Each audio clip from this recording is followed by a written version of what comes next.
할렐루야. 하나님의 은혜가 가득한 예배가 될 수 있기를 축원합니다. 여러분, 하나님의 말씀이 여러분의 삶을 변화시킬 수 있기를 주님의 이름으로 축복합니다.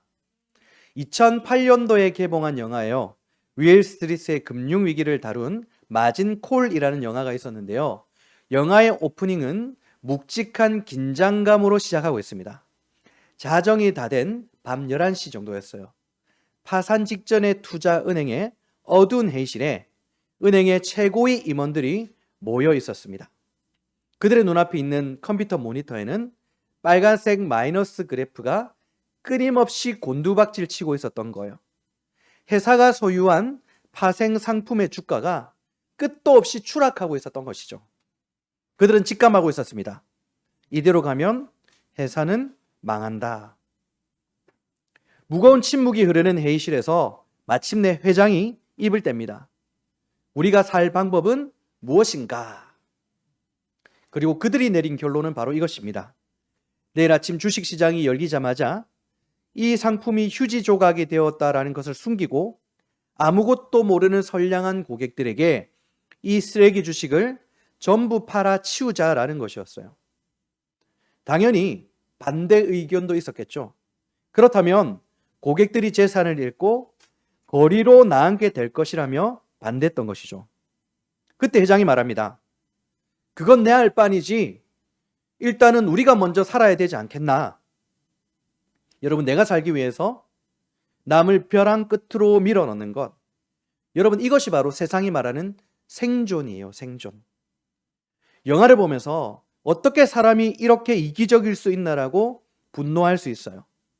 타인의 목숨값을 담보로 삼아 자기 밥그릇을 챙기는 모습들이 정말 괴물 같아 보이잖아요.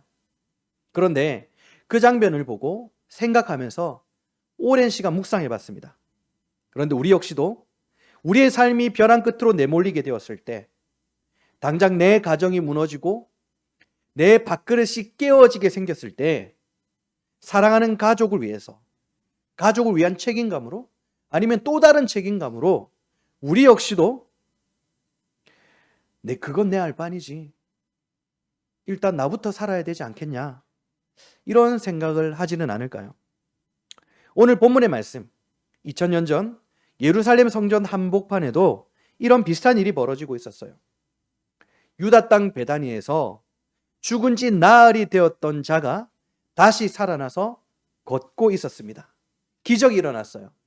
의학적 소생술이 아니었습니다. 창조주이신 예수님께서 말 한마디 하시자 죽었던 그 사람이 다시 살아나는 놀라운 기적이 일어나게 된 거예요. 여러분, 이것이 뜻하는 바가 무엇입니까? 이것은 생명의 창조주이신 하나님이 그들 눈앞에 나타났다라는 명백한 증거이지 않습니까?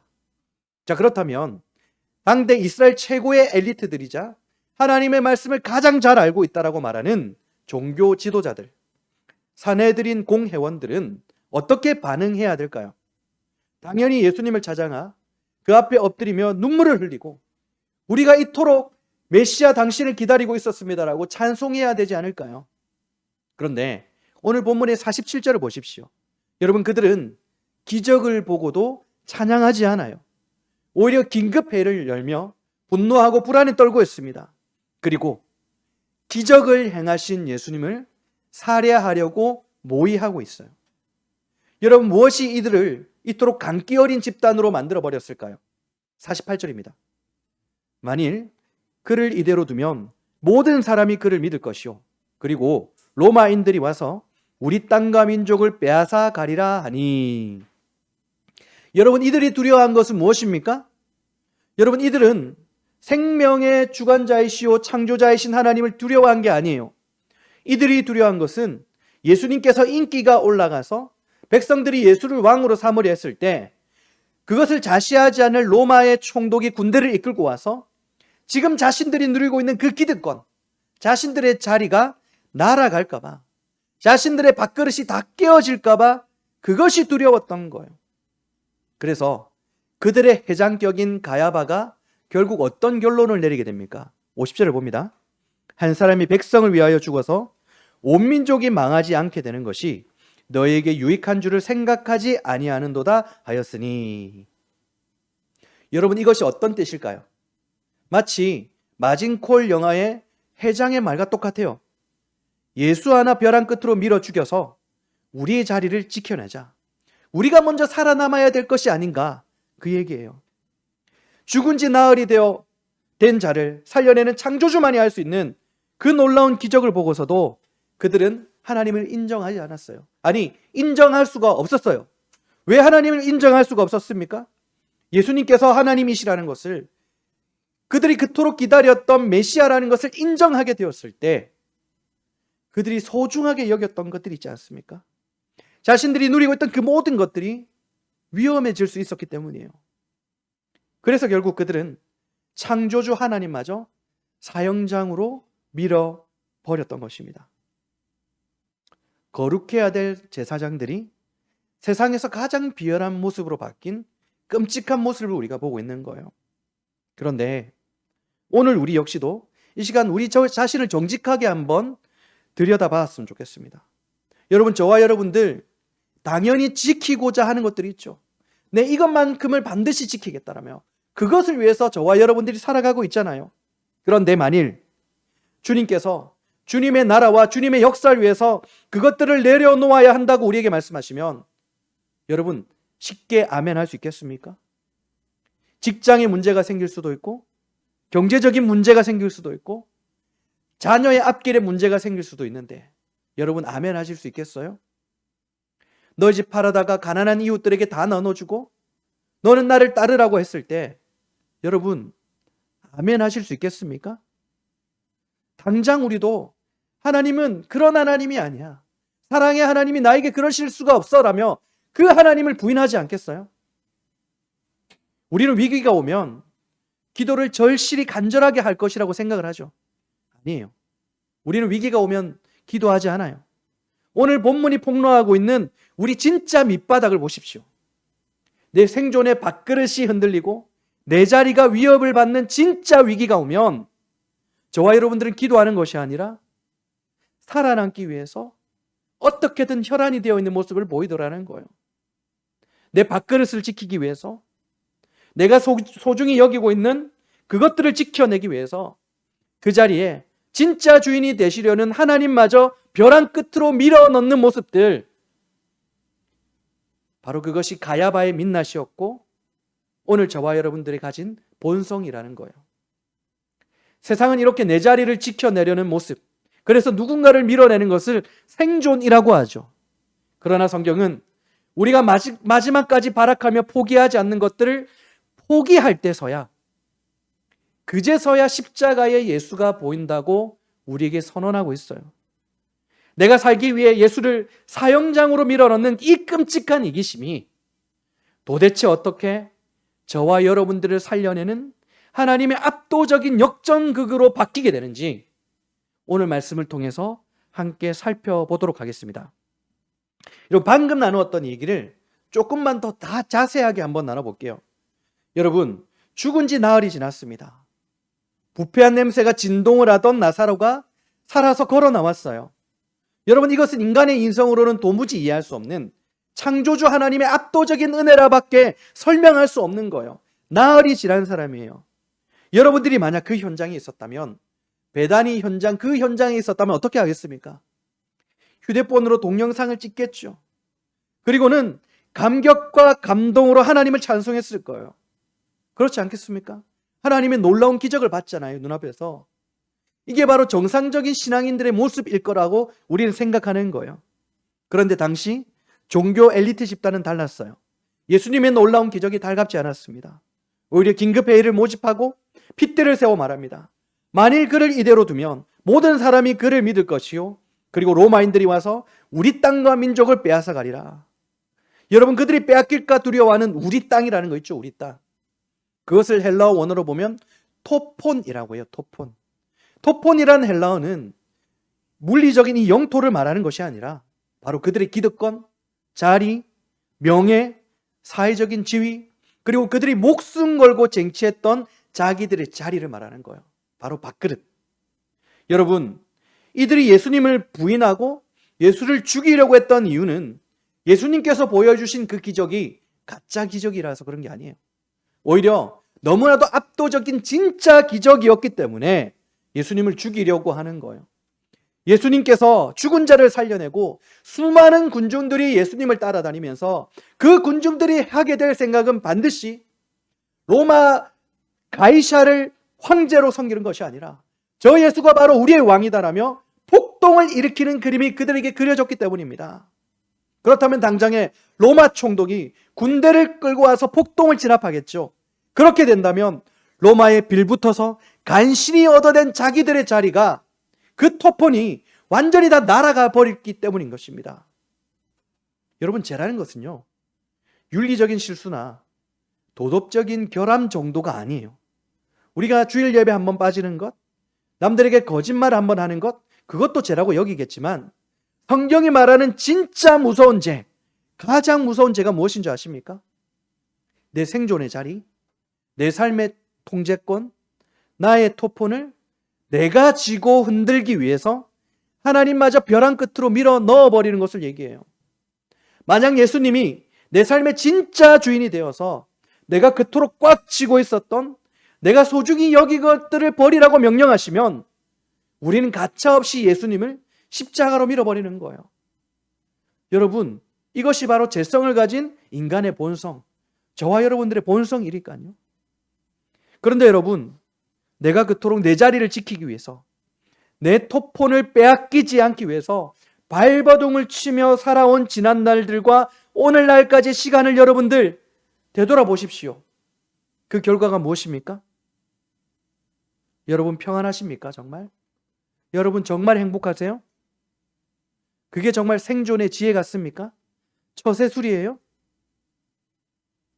비행 도중에 비행기가 심하게 흔들리는, 난기류를 만나서 비행기가 심하게 흔들려 본 적 있습니까? 제가 예전에 가족들과 제주도를 갔을 때 그때 경험했어요. 비행기가 정말 심하게 흔들렸어요. 처음으로 두려운 마음이 들고 바싹 긴장하게 되더라고요.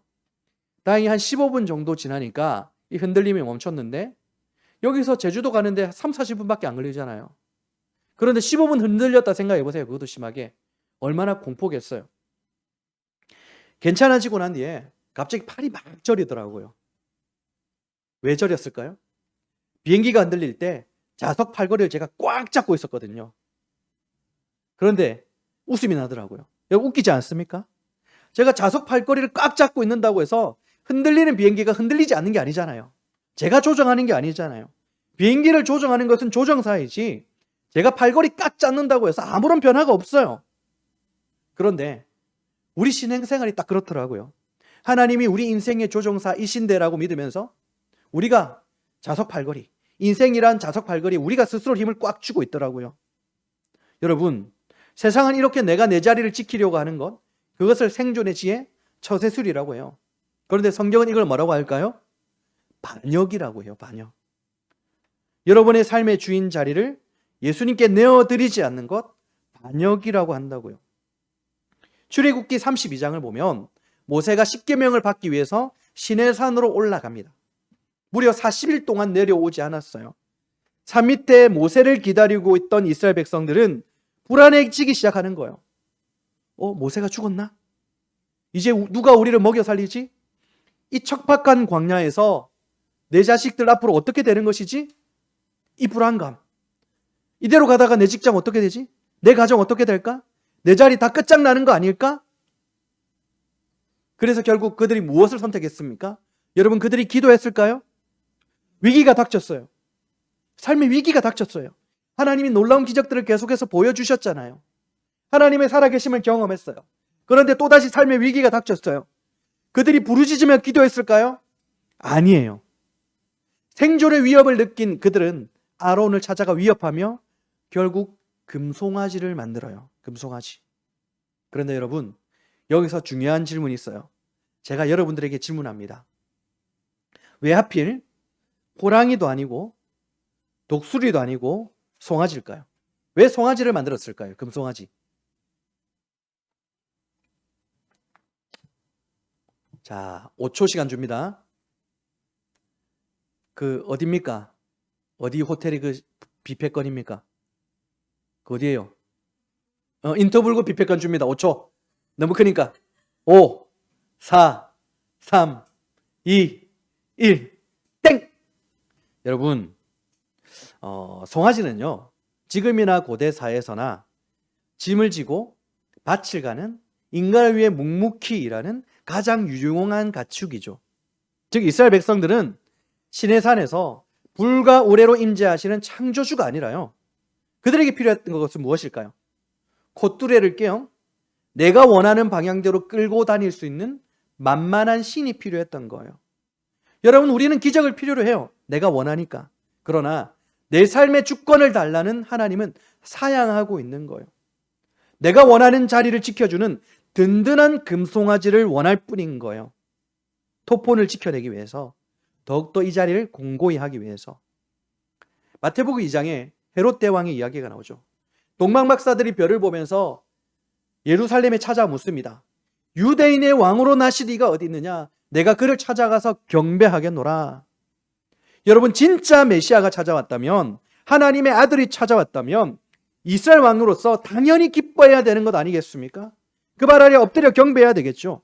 그런데 마태복음 2장 3절을 보면 이 소식을 들었던 헤롯 왕과 온 예루살렘에 소동이 일어났대요. 소동. 두려움에 벌벌 떨었더라는 얘기입니다. 왜일까요? 헤롯은 진짜 유대인이 아니었거든요.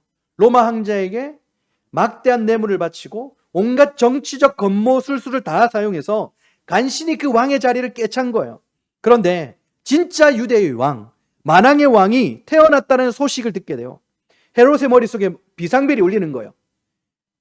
그가 자라서 내 자리를 빼앗을지도 모른다. 내 자리, 내 권력, 내 명예 다 빼앗아 갈지 모른다. 결국 헤롯은 어떻게 합니까? 자신의 권력을 지켜내기 위해서 베들레헴과 그 지경 안에 있는 모든 2살 아래의 남자 아기를 다 학살해 버리는 거예요. 진짜 왕이신 예수님께서 자신의 삶 한복판 가운데로 찾아오셨는데 내 토폰을 빼앗기기 싫어서 내 인생의 왕을 내가 하고 싶었기 때문에 결국 아기 예수를 칼로 찔러 죽이려 했던 거예요. 여러분, 이 피도 눈물도 없는 잔혹한 헤롯이 누구입니까? 아직도 여전히 내 삶의 모든 것을 주님께 내어놓지 못한 저와 여러분들이 아닐까요? 내가 지금 가지고 있는 나의 사정, 내 핑계를 대면서 반항하는 우리의 모습이 아닐까요? 여러분, 안타깝게도 우리는 위기가 오면 기도하지 않아요. 내 자리가 흔들리며 살기 위해서 창조주 하나님마저 거부하는 게 가장 잔혹하고 이기적인 가야바 헤롯의 모습이 바로 저와 여러분들이라는 것을 깨달아야 한다는 말입니다. 여러분, 저와 여러분들이 어떤 사람이라는 것을 빨리 아는 것이 너무나 중요해요. 우리는 언제 내 것을 손해보게 된다면 예수님을 살해하려고 달려드는 사람이라는 것을 우리가 인정해야 돼요. 그래야 내 인생에 베풀어 주신 하나님의 은혜가, 하나님 그 놀라운 영광이 오직 하나님으로부터 온 것을 우리가 100% 하나님의 은혜라는 것을 믿음으로 고백할 수 있기 때문인 것입니다. 그렇다면 여러분, 언제든 반역할 수 있는 저와 여러분들이 지금 구원을 받았잖아요. 이게 도대체 어떻게 된 일입니까? 오늘 말씀으로 보면 우리는 구원을 받을 만한 그 어떤 조건도 없는데 하나님께서 도대체 어떤 은혜를 우리에게 베풀어 주셔서 우리가 지금 이 자리에 앉아 하나님을 예배하고 있을까요? 우리 그 대답을 가야바를 통해서 알 수 있는데, 다시 한번 50절을 봅니다. 한 사람이 백성을 위하여 죽어서 온 민족이 망하지 않게 되는 것이 너희에게 유익한 줄 생각하지 아니하는도다 하였으니. 가야바가 하는 말이 뭐라고 했죠? 우리의 자리를 지키려면 희생양이 필요하다. 저 예수라는 청년 하나만 벼랑 끝으로 걷어차 십자가에 매달아 버리면 로마 총독도 만족할 것이고 우리의 밥그릇과 기득권도 안전하게 지켜질 것이다. 이게 바로 수지 맞는 장사 아니겠느냐? 완벽한 계산이 아니냐라는 거예요. 인류 역사에서 가장 잔혹하고 가장 이기적이며 가장 악랄한 생존의 방식, 처세술입니다. 오직 자신들만이 살기 위해서 하나님이신 예수님을 희생양으로 삼은 것이죠. 그런데 여러분, 놀랍게도 하나님은 살기 위해 예수님을 사형장으로 밀어넣는 인간의 그 이기적인 살해 모의를 역이용하셨어요. 인간이 예수를 죽이려는 그 악한 모의를 뒤집어 엎으시고 그 모의를 그대로 받으셔서 당신의 아들을 전 인류의 죄를 짊어질 거룩한 제물로 내어주시는 대속의 제사로 완전히 뒤집어 버리신 것입니다. 할렐루야. 여러분, 이게 바로 복음이에요. 우리는 살기 위해 예수를 밀어냈는데 하나님은 우리가 벼랑으로 밀어떨어뜨린 그 예수를 통해서 우리를 영원히 살려내신 것입니다. 인간의 가장 악랄한 모의가 우리를 구원하시는 하나님의 가장 강력한 은혜의 사건으로 뒤집혀 버린 것이죠. 여러분, 똑똑히 보십시오. 나사로가 살아난 기적이 그 결과가 무엇입니까? 나사로의 다시 살아남의 결과는 예수님의 십자가 죽음으로 몰아였는 결정적인 방아쇠가 되었죠. 예수님께서 나사로를 살리는 순간 자신이 십자가에서 대신 죽어야 될 사형 선고서에 스스로 사인을 한 거예요. 마가복음 15장 바라바라는 사람이 나와요. 바라바는 로마에 대항하여 폭동을 일으키고 여러 사람을 죽인 극악무도한 살인자요 반역자였습니다. 그에게는 사형이 선고되었어요. 여러분, 죽음을 앞둔 바라바의 심정이 어땠을까요? 두려웠겠죠. 멀리서 철문 열리는 소리가 들리는 거예요. 그리고 로마 군인들의 발자국 소리가 들립니다. 뚜벅 뚜벅 뚜벅. 점점 가까워져요. 그리고 자신의 방 앞에서 그 걸음 소리가 멈추더니 철문이 쾅 하고 열립니다. 저 바라바를 끌어내라. 바라바가 어떤 생각? 이제 나 끝났구나. 이제 저 끔찍한 대못이 내 손목을 꿰뚫겠구나. 내가 죽어야 될 그 참혹한 자리가 지금 나를 기다리고 있구나. 어쩌면 그는 나가지 않으려고 발버둥 쳤을지 몰라요. 그러나 질질 끌려 나왔겠죠. 나왔는데 빌라도 총독이 믿을 수 없는 선언을 하는 거예요. 그에게 무죄라고. 즉시 해방하라고. 즉시 석방하라고 얘기하는 거예요. 어떻게 이런 일이 일어날 수가 있을까요? 잔혹한 살인자 바라바가 왜 풀려났습니까? 그의 시선이 옆으로 향했습니다. 채찍을 맞아 온몸이 피투성이가 된 채 가시면류관을 쓰신 청년 예수가 그 자리에 있는 거예요. 여러분, 그 십자가의 사형틀은 원래 누구의 것이었습니까? 바로 바라바의 것이었어요. 바라바가 매달려 살이 찢겨야 될 바라바의 자리였어요. 그런데 명렬이 되면 한 사람을 풀어주는 유대인들의 전통 때문에 자기 밥그릇을 지키기 위해서 유대인들이 풀어달라고 한 것은 예수님이 아니라 잔혹한 살인자 바나바였던 거예요. 바라바와 예수님의 자리가 교체돼 버린 것이죠. 여러분, 대답해 보십시오. 바라바가 누구입니까? 극악무도한 살해자가 누구입니까? 바로 저와 여러분들이에요. 바라바처럼 저와 여러분들이 죽었어야 되는데 예수님과 우리의 자리가 교체되어 버린 것이지 않습니까? 구원을 받을 만한 조금의 이유도 없는 우리를 향해 하나님은 도대체 어떤 은혜를 우리에게 베푸신 것입니까? 죄 없으신 예수님이 우리에 대해서 우리 죄를 대신해서 생명으로 갚으신 거예요. 우리 지금까지 어떻게 살았습니까? 오늘까지 어떻게 살아왔어요? 밀려나지 않으려고, 내 가족 내가 지켜내려고, 내 자리 뺏기지 않으려고 벼랑 끝에서 매일매일을 피말리는 생존 경쟁을 하며 우리가 이 자리까지 왔지 않습니까? 내가 이 자리에서 밀려나게 된다면 안 된다는, 내가 무너지면 절대 안 된다는 그 무거운 책임감과 두려움 때문에 때로 우리는 비정한 방법을 따르면서도 내 영혼이 서서히 무너지고 있는 것조차도 모른 채 그저 앞만 보면 우리가 이 자리까지 살아왔지 않습니까? 내 책임감 때문에. 여러분, 우리가 왜 이토록 두려워하며 내 자리를 지키려고 발버둥 치고 있을까요? 내가 무너지면, 내가 무너지게 된다면 아무도 나를 책임져 줄 사람이 없다라는 것을 우리가 믿고 있기 때문이죠. 그러나 여러분, 내가 살기 위해 주님을 모른 척하며 지내왔던 그 수많은 순간조차도 오늘 우리 주님은 우리의 손을 놓은 적이 없다라고 말씀하고 있지 않습니까? 매일 밤 경제적인 이유로 남몰래 한숨을 짓고 노후를 생각하면 답답해서 마음이 어려워지고, 그래서 세상에서는 악착같이 살아야 된다, 악착같이 살아야 된다라고 비명을 지르지만 여러분, 십자가의 사랑 앞에서는 꽉 쥔 그 두 손을 펴도 되는 거예요. 우리를 살리기 위해서 자신의 아들의 생명까지 아낌없이 내어주신 하나님이 바로 저와 여러분들의 아버지이시지 않습니까?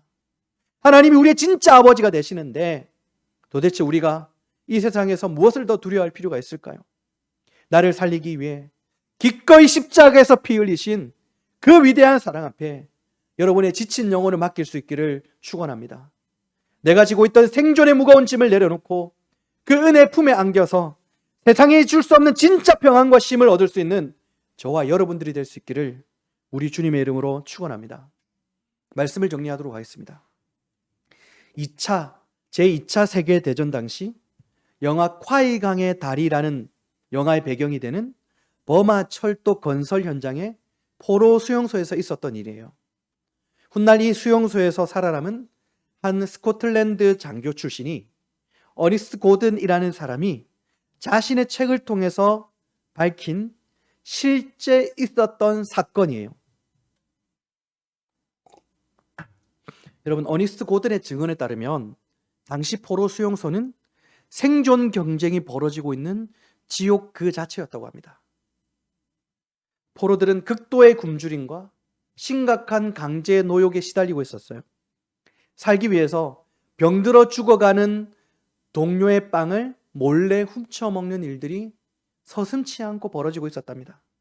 내 목숨을 부지하기 위해서 남을 짓밟는 일들이 매일같이 벌어지던 지옥 같은 곳이었죠.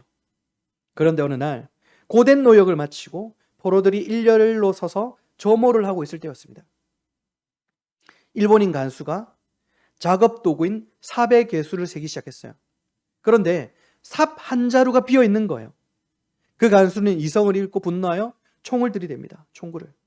그리고는 누가 삽을 훔쳤냐며 이실직고하지 않으면 전부 다 죽여버리겠다라고 막 화를 내는 거예요. 살벌한 공포가 뒤엎었습니다. 아무도 나서지 않고 있었어요. 결국 일본인 간수가 누구든 안 나오면 아무나 쏘아 죽이겠다고 하는 거예요. 바로 그때였습니다. 18살의 에틴 스코틀랜드 한 병사가 자신이 했다고 얘기하는 거예요. 분노한 일본인 간수는 그 소년 병사를 때려 죽였어요. 그런데 여러분, 막사로 돌아와서 작업 조구들을 다시 정리하던 그 포로들이 오해를 하기 시작했습니다. 왜 오해를 했을까요? 도구를 세어보니까 삽은 처음부터 없어지지 않았던 거예요. 누구도 훔치지 않았어요. 도둑질하는 사람 한 명도 없었어요. 그러니까 그 어린 병사는 훔치지 않았던 거예요. 하지만 두려움에 벌벌 떨고 있는 동료들을 위해서 누군가 죽어야만 되는 그 끔찍한 폭력 앞에서 죄 없는 자신이 쏟아지는 매질로 막아내었던 것이죠. 자, 중요한 것. 그 후 어니스트 고온이 이렇게 증언합니다. 그 어린 병사의 죽음 이후 서로를 짓밟고 빵을 훔쳤던 그 지옥 같은 수용소가 서로를 씻기고 사랑을 나누는 기적의 장소로 변했다고요. 사랑하는 여러분, 2000년 전 골고다 언덕에서 우리 주 예수 그리스도께서 하신 일이 바로 그거였어요. 우리는 수용소의 죄인들처럼 언제든 나 혼자 살아남겠다고 잔혹하게 남을 밀어내고 짓밟던 자들이었습니다. 가야바처럼 내 자리를 지키겠다고 기꺼이 창조주마저 벼랑 끝으로 밀어넣는 끔찍한 죄인들인 것이죠. 우리는 마땅히 그 영원한 심판의 매를 맞고 죽어야 될 그런 죄인들입니다. 그런데 죄 없으신 예수님께서 저와 여러분들을 대신하여 앞장서서 우리를 대신하여 폭력 앞에 살이 찢기시고 비참하게 죽으셨죠. 여러분, 이름 모를 18살의 어린 병사 희생 하나가 징승처럼 서로의 빵을 훔치고 물어뜯었던 그 지옥 같은 수용소를 완벽하게 변화시켰어요. 어린 병사의 피를 본 포로들은 더 이상 나 혼자 살겠다고 발버둥치지 않았습니다. 내 입으로 들어갈 빵을 나누어서 병들어 죽어가고 있는 내 동료의 입에 넣어 주었어요. 서로의 상처를 씻어주는 기적의 공동체로 변화되었습니다. 여러분, 그들에게 무언가 변화된 게 있습니까? 환경과 상황은 아무것도 변하지 않았어요. 그런데 자신들을 대신해 죽은 어린 병사의 죽음을 그들이 보았고 그들이 믿고 있었지 않습니까? 여러분, 우리는 온 우주의 창조자이신 하나님의 아들이 나의 죄를 대신해서 십자가에서 죽으셨다라는 것을 믿으셨는데 왜 우리의 삶은 왜 이토록 변화되지 않고 그대로일까요? 우리가 그 십자가의 사랑을 머리로만 알고 있기 때문은 아니겠습니까? 나를 살리신 주님의 피가 얼마나 뜨거운 피인지, 그 희생의 그 십자가가 얼마나 놀라운 것인지, 처참한 것인지 내 가슴 깊은 곳에 와닿지 않았기 때문에 내 삶이 변화되고 있지 않은 것은 아닌가요? 여러분, 예수를 믿으십니까? 그렇다면 우리의 삶이 변화되어야 되잖아요. 나를 살리기 위해 기꺼이 십자가의 사형장으로 걸어가신 그 예수님의 사랑을 진짜로 내가 만났다면, 예수님의 그 피가 얼마나 뜨거운 피라는 것을 내가 알고 있다면, 이제는 이 비참하고 슬픈 생존의 게임을 우리가 멈춰야 되지 않겠습니까? 그러므로 여러분, 이제는 아등바등 버티는 비참한 생존자로 살지 마십시오. 나를 대신에 피 흘리신 그 압도적인 사랑의 빚진 자로서 이제는 내 가정과 내 직장, 내 곁에 사람들을 살려내는 십자가의 사람으로 사십시오. 이번 한 주 여러분이 서 있는 그 서늘한 삶의 현장이, 수용소와 같은 그 차가운 삶의 현장이 서로를 밀어내는 참혹한 짐승들의 모습이 아니라 십자가의 사랑으로 서로를 살려내는 기적의 장소로 변화되기를 우리 주 예수 그리스도의 이름으로 간절히 축원드립니다. 우리 함께 찬양하며 기도하도록 하겠습니다.